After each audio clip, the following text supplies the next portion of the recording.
Yeah. So that's all I got to say. Absolutely. And very quickly, Kate, if I can go back to Bruce for just 1 second. Of course, New York is a closed primary state. Both of these gentlemen actually registered Democrats. So I have to ask you a question, Bruce. If you get in that ballot box, you get into that voting booth, you can't vote for Donald Trump because you're getting a Democratic ballot.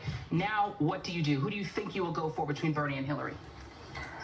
I would absolutely, without even having to think about it, I would have to go with Bernie. Very interesting. It's very plain.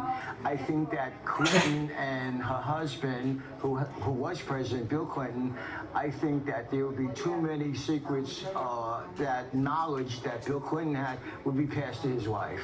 Yeah. Which is unsavory and it's under the table type of politics, which I don't like. All right. Well, Kate, as you can see, lots of political discussion going on here. For Democrats in Staten Island, and we have met more than one that are for Donald Trump, they're going to have a challenge when they get into that voting booth because they're going to get a Democratic ballot. What we're finding is that these Trump voters that are Democrats in Staten Island, this conservative borough in New York, they seem to be going for Bernie Sanders. And very quick note on Andy's situation in New Jersey, that is also a closed primary, but unaffiliated voters have until mid-May to actually affiliate with a party, and they can actually, if they're unaffiliated, go into the voting booth and make a decision on which ballot they take. So very complicated, but those rules and that organization by these campaigns is going to be really important. Back to you, Kate.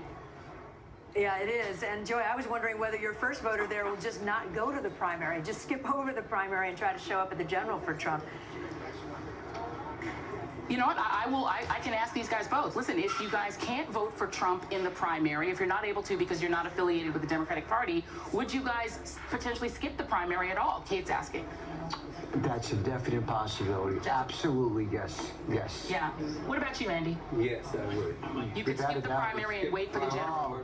Wait for the election. Wow. No Right. real vote. All right. Well, there you go, Kate. There you have it. The dilemma, I think, for the Trump campaign is that Staten Island, while it's the most red county, it's still 45% Democratic, 29% Republican. They would have needed done some organizing on the ground to get people to make that October deadline to actually become Republicans so they can vote for him. And a lot of people do want to vote for him. Joy, thanks so much. Joy Reid out in Staten Island today.